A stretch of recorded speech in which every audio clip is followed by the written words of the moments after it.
Welcome to Beyond the Bleeds, the podcast that sheds light on life with bleeding disorders. Each episode shares real stories and expert insight to help you navigate life beyond the bleeds. Let's dive in. Hello and welcome back to Beyond the Bleeds. I am your host, John Mazriello. And I'm Heather. And we are here today with Dr. Ken Friedman from the Versiti Blood Center. As well as HOC. And we're going to be talking a little bit about the history of hemophilia treatment. So welcome. Thank you. Yeah, welcome. Thank you for being here. Yeah. Okay, to start us off, can you tell us more about yourself, your background, how you've been connected with the bleeding disorders community, how long you've been in the field, all of it? Oh my gosh, that's a lot to say. So I went to medical school in upstate New York, and when you start medical school, one of the first things that you learn is what they call histology, which is how tissues look and stuff like that. And so in the very beginning of medical school, one of the things you get to look at is blood smears and the different blood cells. And so early on, I sort of became interested in how the blood cells were and what they looked like. And as I went through medical school, I, for some reason, maintained that interest in hematology. Then after medical school, I went and did a residency in Philadelphia. And the place where I did my residency, they had a very keen interest in actually blood clotting, but it was mostly involved in people who had too much blood clotting and the complications of they call like venous thrombosis. Okay. And so I got sort of interested in that. And then from there, I did a fellowship in hematology and oncology. And somewhere along the way, I decided, well, what would be a fun thing to do is to actually run a blood clotting lab because of the exposures that I had there. And so based on that, then I actually came to Wisconsin and worked with people at what was at that time called the Blood Center Wisconsin. Mm-hmm. And the person who I worked with there was a guy by the name of Robert Montgomery, whose interests were in hemophilia and von Willebrand disease. And then, following my mentors, I became very interested in this field. And so I've been involved, since basically the beginning in hematology, but I really have been very interested in bleeding problems and blood clotting problems ever since I did this specialty training here in Wisconsin. Mm-hmm. When did you start here at HOC? Oh my gosh. Do you know which year it is? I can't remember. I can't remember that either. The way that happened, I suspect that I've been doing this for at least 15 years, is my guess. Right. Yeah. And what happened was that the adult physician here was Dr. Lacey, and he couldn't be here all the time. And they actually the physicians here had asked Joan Gill, who was in charge of the hemophilia program in Milwaukee, if she would cross-cover for Dr. Lacey when Dr. Lacey was away. And essentially, Joan said, well, I'm not trained in adult medicine.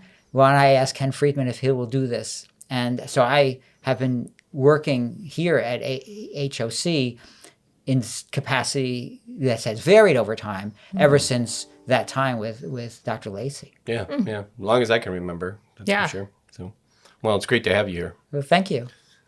So going back to the earlier days of hemophilia treatment, what would you say was the main goal when caring for patients with hemophilia? I suspect the main goal was to prevent episodes that put people at risk for bleeding because they had no good therapy for bleeding. Mm-hmm. And with no good therapy for bleeding, the goal was to try and prevent children from getting in trouble from bleeding. And as a result, when someone was diagnosed with hemophilia, they were basically put in situations where they were sort of guarded and protected. Mm-hmm. And as a result, they were unable to do many things that other children would do. And then once they had bleeds, there was nothing to do except to rest and hope that their symptoms would slowly abate. Right. And so that was really, so the initial things of hemophilia, the initial care of hemophilia was mostly watch and wait and hope that you get better. And preventing, yeah, sure. Yeah, so, and prevention. Were helmets part of treatments for kids? Yes, kids wore helmets. Mm-hmm. Yeah, and I think that was even true, 20 years ago. I remember seeing children whose parents were sort of not necessarily initiated into what was currently available and actually protecting kids with helmets. Yeah. Interesting. So when you say, you watched and you waited, what was managing a bleed actually, what did it actually look like at that time? Were you using rice? Were what could you do at that before factory placement came along? I think that it was essentially, what we would call rice, with rest and immobilization. I think that the compression was not necessarily recognized for what it could be. But essentially it was, basically preventive care and hoping things would get better. Yeah. And rest. And, a scary time for a parent. I think it was very scary for patients. Yeah. So were you seeing a lot of people hospitalized in that time? Once we ended up with therapies for, people were hospitalized for several reasons. One is if there was bleeding that required transfusion, they were potentially put in the hospital for that. And I think for, care. And so I think that and the hospitalizations were long and and painful without necessarily, a lot of great therapy. Yeah. For joint bleeds and for another high risk at that point was these things we call compartment syndromes, where people would bleed into muscle areas, and because there was nothing to do to end up stopping the bleed, potentially they would end up with problems where they actually had to have surgery just to relieve the pressure in these areas. So.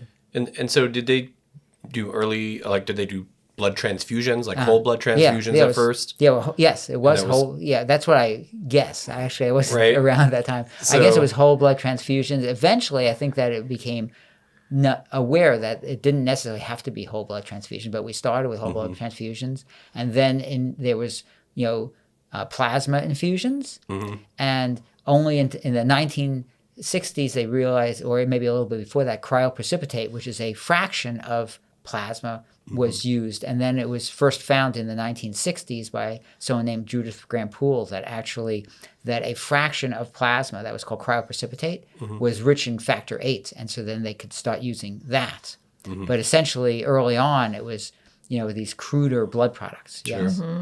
And then cryo led to factor concentrates. Yeah. So cryo was initially, used, and actually children with their parents learned how to infuse cryoprecipitate at home, and they maintain cryoprecipitate at home. Initially, everything was done through the hospitals, but over time it was recognized that actually that early factor therapy was very beneficial and very important, and the earlier that it was treated, the less likely they were to have a chronic problem. And as a result, eventually patients were actually trained on how to do cryoprecipitate at home. In their kitchens. Kind of start home infusions, right? Yeah, they would start home infusions, hang the cryoprecipitate from, maybe the handles of the cabinetry. Right. Right. Yeah. And how long did that take? So then the cryo, was that a full day? Was that hours? Like, what did it cut down? Because they were spending a long time, you said, in hospital. Yeah. I don't actually know, because that was before my experience. I know that we have pictures of children in their kitchen with the cryoprecipitate hanging, and I suspect that took take hours because you had the cryoprecipitate is frozen and you have to thaw it out. Okay, and so that and then manipulate it to hang it. So I imagine it did take hours to do. Right, you wanted to make sure it was completely thawed. And, yes, right, interesting. So that was the shift from hospital to in home. Yes, was being able to do that. Okay, yeah. So. And then at that point, we started to see during the bad blood era. Basically, we started to see the recombinant factors. Is that see, before recombinant factors, there was factor concentrates. Okay. And so there were plasma-derived factor concentrates. There were plasma-derived factor concentrates of factor VIII. Right. There were plasma-derived sort of less pure concentrates of factor IX that were called prothrombin complex concentrates. Okay. And eventually then there were factor IX concentrates. But the initial factor IX concentrates were not just factor IX, but were actually these prothrombin complex concentrates. And eventually then it was, just factor IX concentrate and factor VIII concentrate. And these were plasma-derived materials derived from volunteer or paid blood donors. And unfortunately, during those collections, we did not necessarily understand fully the implications of getting blood products from other individuals and the risks that were involved. And the risks that were involved were hepatitis B, which and what we at that time called non-A, non-B hepatitis. And it was almost acceptable that patients might have this non-A, non-B hepatitis, but that was an acceptable complication because the severity of hemophilia disease was such that actually it was better to be potentially at risk for this particular complication. It wasn't until, two things actually sort of changed the face of hemophilia care as far as those products went. But the main thing that changed that was actually recognition of the severity of viral diseases, especially the AIDS virus. And that really was a major disaster for hemophilia patients who were on therapy because these were blood products that were derived, for concentrates for many, many individuals. That experience, which was exceedingly unfortunate and terrible, brought more recognition of the fact that something had to be done to eliminate the viral risk. And so initially, one of the things that could be done to eliminate the viral risk was like heat treatment of blood products or other treatments that would actually inactivate viruses. And around the same time that sort of became a standardized intervention was the generation of recombinant products. And recombinant products were a major advance. And essentially what they were doing was training, in cell culture, how to cell lines to actually infect them with the genetic material that would tell those cell lines to make factor VIII or factor IX.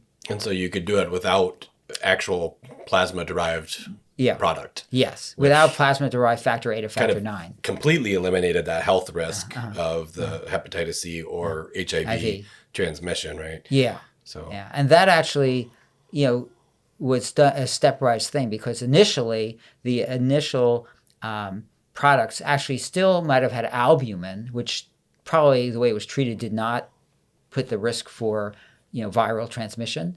The current products in general have no human-derived materials in them for the recombinant products at this time. Oh, sure. Okay. Yeah. And I know that the CDC released information that the plasma-derived products that are on the market today and the blood supply, that in 15 years of testing in the bleeding disorders community, they found no seroconversions of HIV or hepatitis C. And so they did address the root causes of that issue from the 80s, and it seems to be effective at this point in time. Even now, when we do have an array of the recombinant products, right? Yeah, well, although we have recombinant products, we also have plasma-derived products. There are certain situations where people might actually prefer plasma-derived products. There's some concern that some of the recombinant products have a higher risk of developing in hemophilia A inhibitors. And so there's some places where they will use plasma-derived products because of that concern. And then in certain other diseases like von Willebrand disease, which is a somewhat different disease than hemophilia, again, although we actually do have a recombinant von Willebrand product now, the standard products that are used are plasma-derived products. But because of our understanding of how to inactivate viruses, the plasma-derived products essentially have almost zero risk of hepatitis and the AIDS virus. Yeah, that's amazing. Yeah. So at what point did then the focus start to shift from treating bleeds to preventing them? Bleeds. And what drove that change? Okay. Well, this is another thing which I would have to say that is my knowledge of is sort of a little bit hearsay rather than having read it in detail. But it turns out that it was known that preventing bleeds would be actually advantageous to patients with hemophilia in order to preserve joint function. In Scandinavia, the Swedish and the Scandinavians decided that they were going to actually put patients on prophylaxis. Okay, and the goal of putting patients on prophylaxis was to increase their time that they had factor in their circulation and to try and get their factor levels even at the lowest at above 1%. And what was seen in those countries, and this was a very expensive thing to do, but it was a decision that those countries made. They saw that actually by putting patients on prophylaxis, even with trough levels as low as 1%, that there were many fewer bleeds, that the children could be more active, and that their joints were in better shape as they grew up. And as a result of that, there was thought that we should actually bring prophylaxis into standard care. And so that became standard care in many locations. And but before that prophylaxis became standard care, we were actually doing what they would call episodic care. And so if someone had a bleed and we have factor, we would treat them with a factor. There was a big study that was done, a multi-center study, or I'm sorry, maybe it was just one center out of Colorado, where they actually looked and compared prophylaxis to just episodic therapy and showed that actually that prophylaxis was actually superior to episodic therapy as far as preserving joint function. But even with the patients on prophylaxis with trough levels of 1%, they could see that there was some subtle progression of joint disease. And so what's happened is over the time since that study until now, like our goals as far as what we're trying to do with prophylaxis have changed. And we're actually trying to get levels that are higher than 1%, and also prophylaxing more aggressively before, let's say, sports events and things like that to try and prevent joint bleeds. So then, as the treatments and everything became safer, how did these newer products, I guess, change what our patients' day-to-day life looked like? Oh, it's changed it very significantly. So as the products became safer, initially all the products were replacement products. Okay. That's actually changed recently. But the thought is that by putting children on prophylaxis, that we could prevent joint bleeds and allow children to be more active. And as a result, it was sort of a mixed blessing. And what I mean by a mixed blessing, these products were given intravenously. And because they were given intravenously, there was a significant burden of therapy for the parents who were taking care of their children who were born with hemophilia. On the other hand, the children could be much more active. They would miss school less often. They might still have occasional joint bleeds that required therapy. But essentially, what it did is it sort of changed the ability of children to be much more active and involved in school, miss less days of school from bleeds, and be more involved in the community of other children and to grow up a little bit more normally.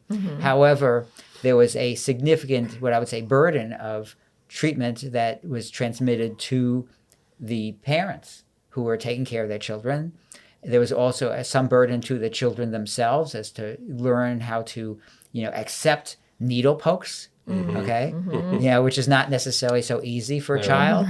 There were children who didn't have good vascular access and needed to have ports placed in order to allow that. And then once someone has a port placed, there is, if they develop a fever, which could just be from a cold or something like that, then now they have to be checked out to see that it's not a port infection.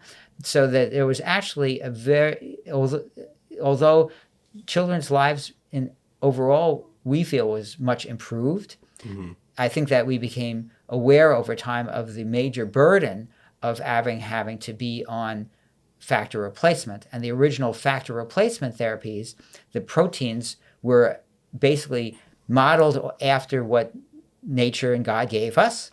So the factor VIII recombinant was essentially the same as what the normal body makes.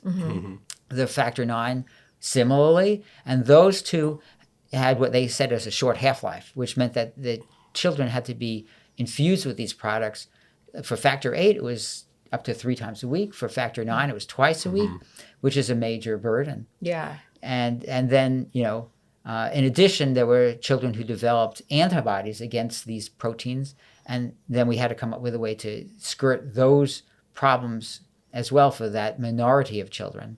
So it actually, I think that over time we became more sensitive to the burdens of therapy, and that burden actually changed, what science and the and physicians thought, well, what would be the next phase after recombinant products? And so the next phase after recombinant products was to try and generate longer half-life products so that children would be infused less often and that the factor would last longer in them.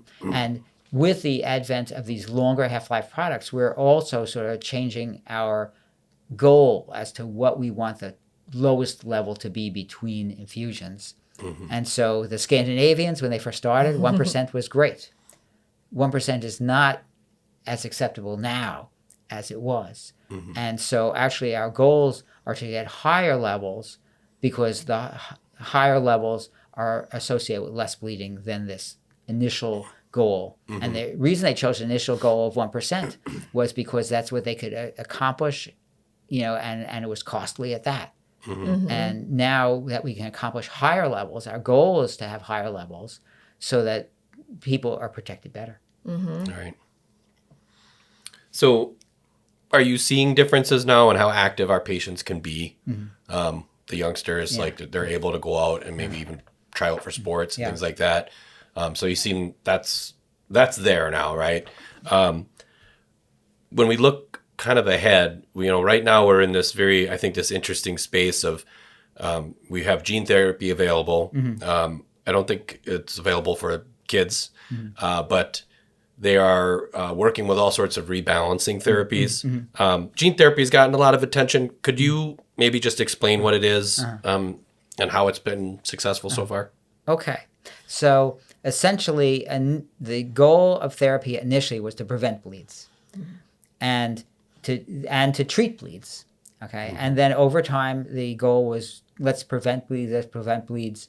And the best way to prevent bleeds or treat bleeds was replacement of the material that these individuals are missing because they have a genetic variation, which their body then does not know how to make these products, these proteins.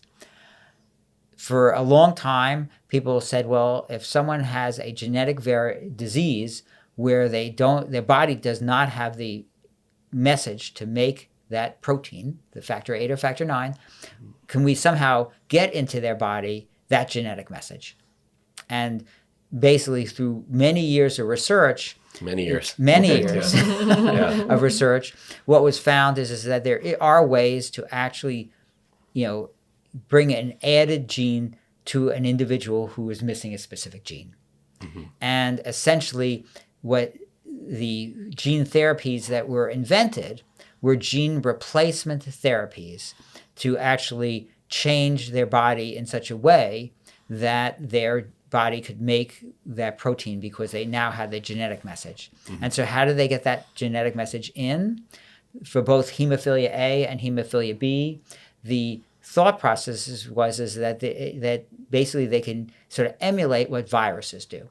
And what viruses do is viruses have an outside envelope, which is sort of like an envelope that you might get, let's say, from the post office, which has an address on it saying, bring this envelope to a certain place. It turns out viruses also have a coating on the outside, and that coating on the outside, helps bring the genetic message from the virus into the person's body, and then the person, where those cells that get infected with the virus then get the virus's genetic message and start making the genetic materials that were programmed by the virus. Okay? And essentially what they thought is, well, can we actually, commandeer this mechanism to actually get a different message, a different genetic message into the body? And what they found is that there's this type of virus which is really very, very benign and doesn't really cause disease in humans, where they could actually use the envelope to sort of say, bring this genetic message to this patient into and bring it to their liver cells. And then what genetic message do we want to put in? We'll put in the genetic message for either factor 8 or factor 9.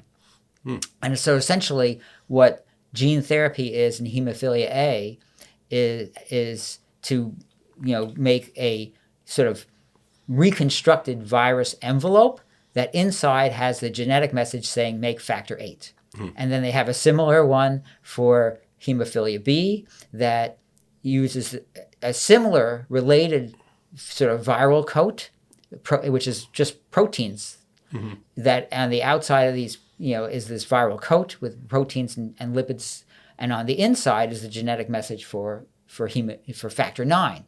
And then what happens is that this genetic message is then brought to the liver cells, and then the liver cells can potentially make factor 8 or factor 9. What's happened over time is that they've sort of realized that actually the factor 9 therapy seems to be very, very successful. The factor 8 therapy, initially levels are reasonable, but what they've seen is that the levels sort of drift down over time. And so gene therapy is a potential. But it turns out that actually the replacement therapies, which is by giving, recombinant factor 8 or factor 9, have gotten so good that actually many patients who are happy with that therapy have decided to stay with that rather than do the gene therapy. The gene therapy was all tested initially in adults. And so when it became licensed in the United States, the gene therapy was licensed for adults. And because these gene therapies go into the liver and liver cells, we need to know that the adult who is considering gene therapy has a healthy enough liver to actually get a good response to that gene therapy. So gene therapy is now available in the United States for factor 9. What's happened is that the company that actually brought factor 8 to be available has seen that actually that the uptake of that in the United States was not what they expected. And as a result, they've sort of decided not to continue that. And they're going to actually discontinue that, I think, this month in May. I believe so, at the end of May. Yeah. Yeah. I know there was some information from NBDF this past week that they are looking at a second generation of A gene therapy products that will hopefully actually last longer, I guess, than this one. Although some folks are having really good success with the hemophilia A gene therapy. So that's still on the horizon.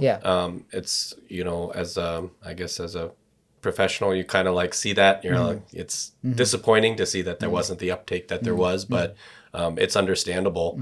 And now we also have the rebalancing therapies that are starting to come out that are dealing with subcutaneous shots instead of intravenous. Do you have any thoughts on those and what types of patients might benefit from those options? Okay. So the replacement therapies, and then we also didn't talk about there's a whole bunch of what I would call non-replacement therapies. Okay. And they're essentially two types of non-replacement therapies. What they mean by non-replacement is if you're missing factor 8, this treatment is giving you something else that will make your blood clot good and work, but it's not factor 8. Similarly, if you are on a, you could sort of say the same thing for factor 9. Okay. What they've come up with for non-replacement therapies in factor 8 are twofold. Okay. One is an antibody that works like factor 8. Factor 8's job in the body is to serve as a cofactor. And what does that mean? It means it's a helper protein, okay? And essentially, in the coagulation mechanism, what factor 8 does is it helps a different protein called factor 9 find this thing called factor 10. And that's what its job is the job of factor 8 is to actually help the activated factor 9 find factor 10 and activate factor 10. And it turns out that an antibody that has two arms could be engineered where one arm will bind factor 9 and the other arm will find factor 10. And so you can actually invent something that will act as a cofactor for factor as opposed to replacement therapy. And so the first one that came out was called emicizumab, or brand name Hemlibra. And many hemophilia A patients have been satisfactorily treated with that. Yep. Antibodies are different than the coagulation proteins.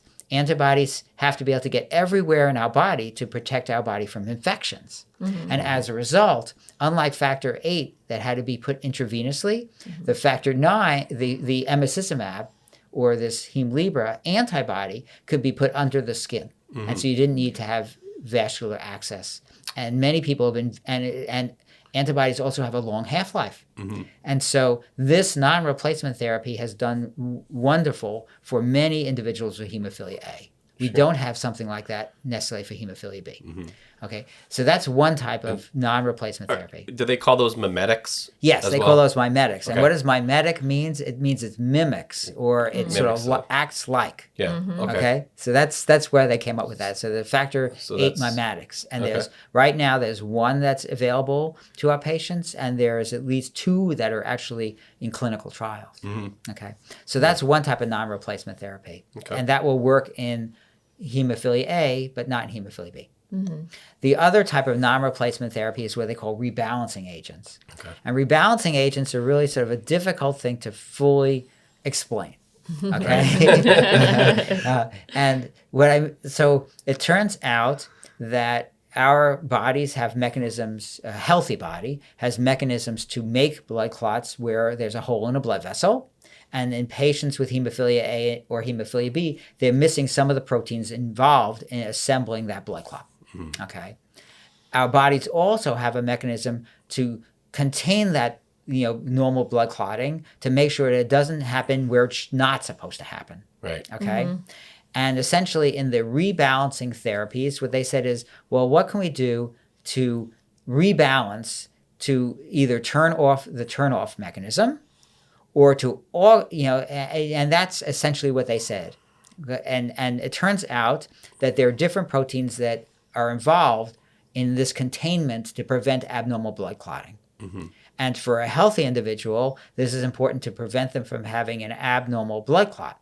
But in someone with hemophilia who can't make blood clots normally, turning off the turn-off mechanism actually rebalances them so that maybe even though they can't make clots normally, the little bit of clots that they can make can actually be accentuated by turning off the turn-off mechanism, the control mechanism. Okay?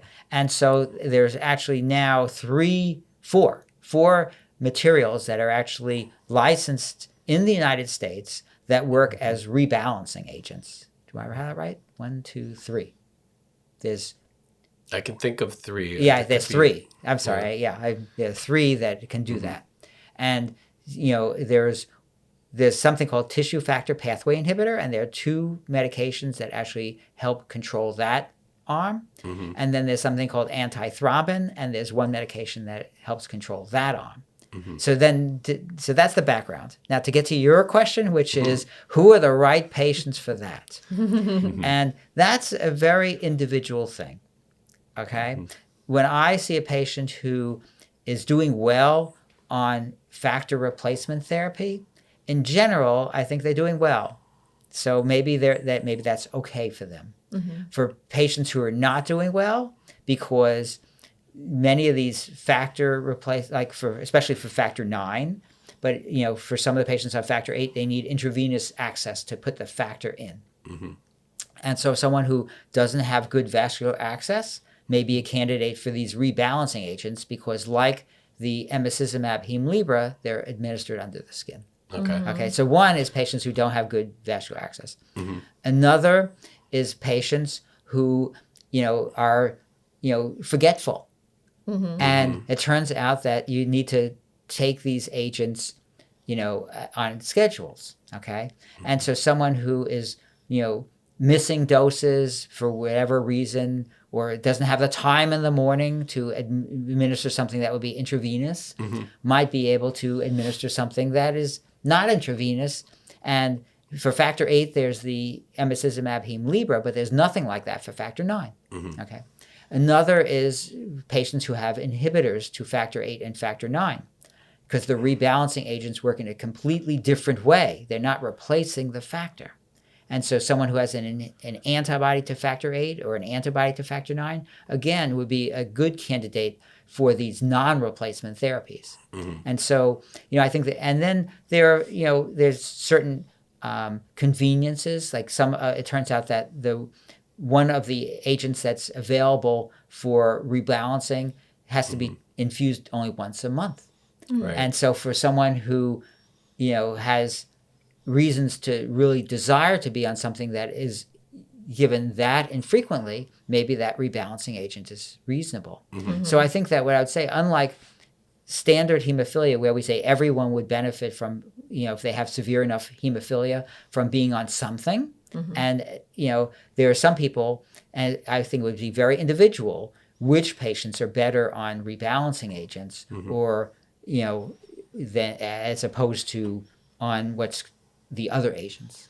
And so I think those conversations have to happen between the patients and their care providers to help sort out, like, is this the right thing for you? Right. Yeah. That's a great answer. Yeah. So looking back over time and just the treating bleeds to preventing bleeds to all of the things that we have now, what would you say stands out the most to you in hemophilia care and treatment? Well, I'll tell you, I think the thing that stands out the most to me is the miracle of modern medicine, really. Because we went from people who are having uncontrolled bleeds that were unpredictable to people who are now able to be on therapy that actually almost normalizes their life. Okay? There are still the burdens of care. The average individual with hemophilia died young. Now we're actually interested in preventing bleeds, so the average person with hemophilia lives a complete life. And so the miracles of modern medicine are that. And what's actually happened in the care of patients with hemophilia is we never worried in the past about heart attacks, about all the problems of aging. And now the hemophilia care providers are not only trying to prevent the problems of hemophilia, but are now actually having to learn about these problems of aging, which we never worried about before because the hemophilia patients didn't, unfortunately, live to old age to have at risk of heart attacks and cancer and other things. And so, I think that what impresses me most is how we've been so successful at preventing bleeds that now children are growing up and having good lives. Children might, when they become young adults, may elect, gene therapy, that actually really brings their hemophilia from severe to mild. And we're actually, thinking about the long-term prognosis and trying to make children's lives as normal as possible. And that we've been, that the miracle of modern medicine, that's actually what impresses me the most. Right. That is. Oh, absolutely. Yeah. So, I don't know. What are you most hopeful then for the future of hemophilia care? Oh, that's a good question. Actually, I would love to see that the burdens of care became almost nothing. Okay. And so, I'm thinking that actually for hemophilia B, I'm thinking that gene therapy is really a wonderful thing. But even the replacement therapies and having all these long lives, long survival products is very good. And, what I think that, what I'd like to see in hemophilia care is that it's that the burden of care is minimized such that people really have a normal life. Yeah. Yeah. You extend the life and then you reduce the things you have to worry about during that time. Right. Yeah. Well, thank you for being here with us today, Dr. Friedman. And thanks for all you do for the Hemophilia Outreach Center here in Green Bay. We really appreciate you. And we look forward maybe to having you back on at some point in the future. All right. Well, thank you for inviting me. I hope that this was informative, and I hope that the people who listen to this, find this enjoyable, and it raises questions that they can then ask their providers. Yeah. Absolutely. Yeah. Awesome. Thank you so much. All right. Thanks. Thanks. Okay. Thank you for listening to Beyond the Bleeds. We hope this episode offered insight and connection. Subscribe for future conversations and visit hemophiliaoutreach.org for support and resources. Until next time, take care and stay strong.